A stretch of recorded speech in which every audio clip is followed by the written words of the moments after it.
प्रभु यीशु के मधुर और प्रिय नाम में आप सभी को जय मसीह की। प्रभु ने एक मौका और दिया, मैं प्रभु का हृदय से धन्यवाद देता हूँ। सो आइए हम वचन में जाएं, उससे पहले हम एक छोटी सी प्रार्थना करें। हमारे अनुग्रहकारी जीवित दयालु पिता परमेश्वर, हम आपका धन्यवाद करते हैं। आप धन्यवाद के योग्य, आदर के योग्य, महिमा के योग्य हैं पिता। हम धन्यवाद देते हैं कि आपने एक मौका और दिया कि प्रभु मैं आपके जीवित कलाम को रखने के लिए आ सकूं। पिताजी, हम आपसे प्रार्थना करते हैं कि आपकी उपस्थिति हमारे बीच में बनी रहे। जितने भी लोग इस वचन को सुनते हैं, हर एक को आप आशीषित करें।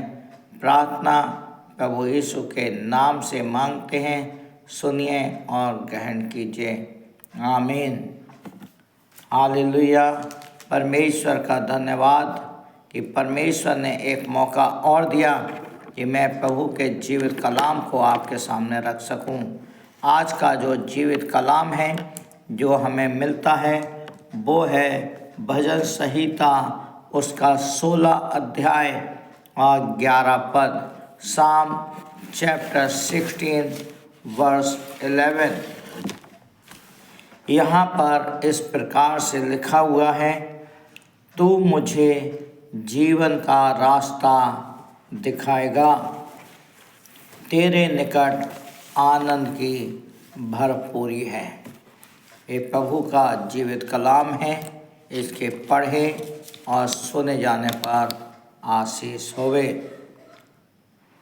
भजन संहिता जब 16 को हम पढ़ते हैं तो ये एक दाऊद राजा इस चीज़ को लिख रहा है, और हेडिंग को जब हम पढ़ते हैं तो हेडिंग में लिखा हुआ है, यहोवा परमेश्वर मेरा भाग।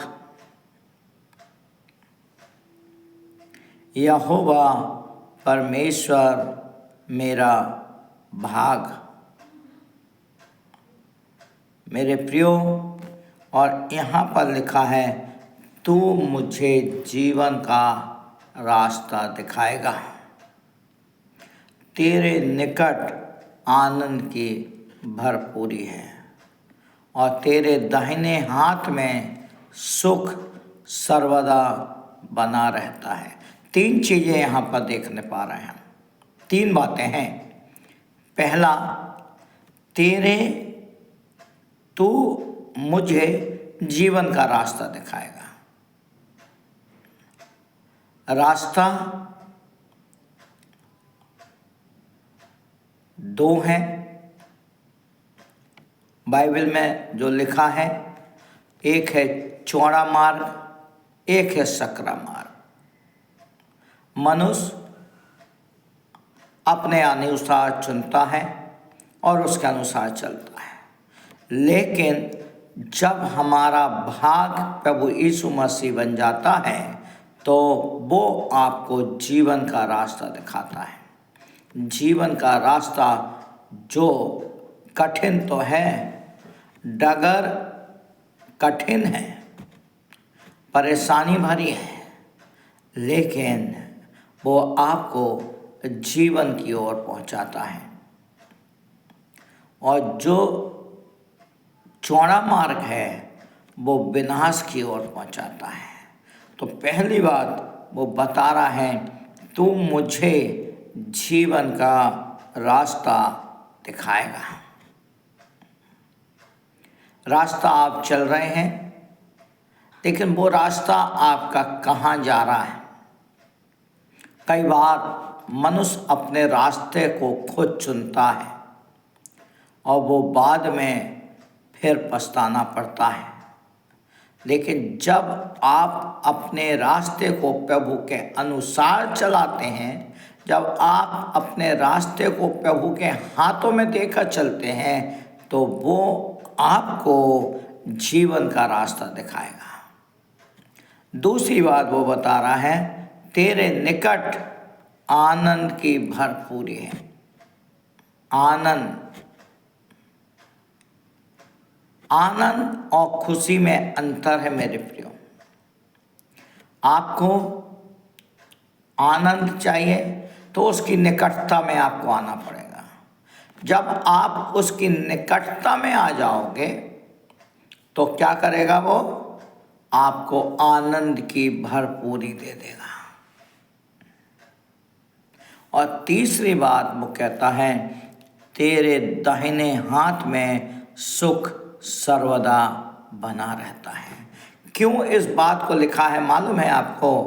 तेरे दाहिने हाथ में सुख सर्वदा बना रहता है।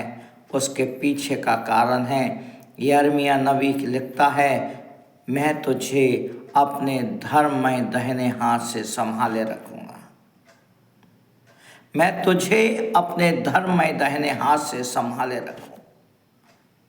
और जब वो आपको दाहिने हाथ से संभाले रखेगा तो वो उसका हाथ है, वो आपके प्रभु का हाथ है। और जब आपका प्रभु आपको थाम लेगा तो वहाँ पर सुख रहेगा, ना कि दुख रहेगा।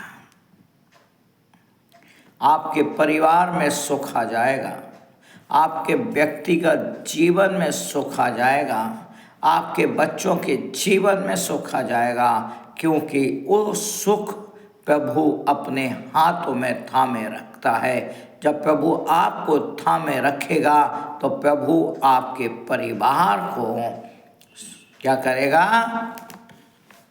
सुख और आनंद भर देगा। मेरे प्रियो, भजन संहिता 16 और 11 को आप समझिए। एक छोटा सा पद है, लेकिन उस पद को आप समझने में समय लगा देते हैं। प्रार्थना के साथ बैठिए और प्रार्थना के द्वारा उस वचन को समझिए कि तू मुझे जीवन का रास्ता दिखाएगा, तेरे निकट आनंद की भरपूरी है, तेरे दाहिने हाथ में सुख सर्वदा बना रहता है। मेरे प्रियो, आप जीवन में चाहते हैं कि आपके परिवार में सुख बना रहे, आपके बच्चे हमेशा सुखी रहें, आप चाहते हैं आपका परिवार आशीषित हो, तो आप अपने परिवार में प्रभु के दाहिने हाथों को, प्रभु जब आपके लिए दाहिना हाथ फैला रहा है, आप उस दाहिने हाथ को संभाल लीजिए। प्रभु चाहता है उस दाहिने हाथ को आप संभालें। जब आप उस दाहिने हाथ को संभाल लेंगे, आपके परिवार में सुख सर्वदा बना रहेगा, आशीषें बनी रहेंगी, खुशियाँ बनी रहेंगी, प्रभु का अनुग्रह आपके परिवार में बना रहेगा। आइए हम प्रार्थना करें। हालेलुया। धन्यवाद पिता परमेश्वर, राजाओं के राजा, प्रभुओं के प्रभु, हम आपका धन्यवाद करते हैं। आप धन्यवाद के योग्य हैं, आदर के योग्य हैं और महिमा के योग्य हैं। पिता, हम आपसे प्रार्थना करते हैं, इस वचन को आपके पवित्र हाथों में देते हैं। प्रभु, जितने भी लोग इस वचन को सुनते हैं, आप उनके जीवन में काम करें। यूट्यूब पे, फेसबुक में जब इस वचन को डाला जाता है, इंस्टाग्राम में जब इसको डाला जाता है, पिता हम आपसे प्रार्थना करते हैं, इस वचन के द्वारा प्रभु लोग आपको जानने पाएँ। आपका अनुग्रह, आपकी आशीष प्रभु उनके परिवारों में बनी रहे। हम प्रार्थना करते हैं उन बच्चों के लिए जिनके प्रभु एग्जाम चल रहे हैं। प्रभु, आप उन बच्चों को बुद्धि और ज्ञान दे कि पिता वो अपना एग्ज़ाम अच्छे से लिख सकें। पिता, अगर कोई दुख में है, तकलीफ़ में है, बीमारी में है, परेशानी में है, पिता आप अपना हाथ बढ़ाकर उन्हें छुए और चंगाई दीजिए। पिता, इस वचन के लिए हम धन्यवाद देते हैं। प्रभु, सारा आदर मान सम्मान आपको देते हैं और प्रार्थना प्रभु यीशु के नाम से मांगते हैं। सुनिए और ग्रहण कीजिए। आमीन, आमीन, आमीन। आप सभी को जय मसीह की।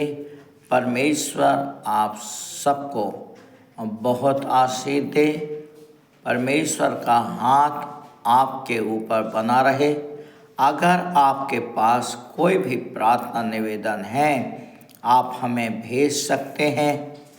अगर आप चाहते हैं कि हम आपके लिए प्रार्थना करें, आप हमें कॉल करके प्रार्थना करा सकते हैं। और वचन में बढ़िए, प्रार्थना में बढ़िए और प्रभु आप सबको बहुत आशीष दे। अगर आपने इसको सब्सक्राइब नहीं किया है तो मैं आपसे निवेदन करना चाहूँगा कि आप इस चैनल को लाइक और सब्सक्राइब करें, जिससे कि जब भी हम यूट्यूब पर प्रभु के जीवित कलाम को लेकर आते हैं, वो कलाम आप तक पहुंचने पाए और कई और लोगों तक वो वचन पहुंच सके। प्रभु आप सबको बहुत आशीष दे। जय मसीह की।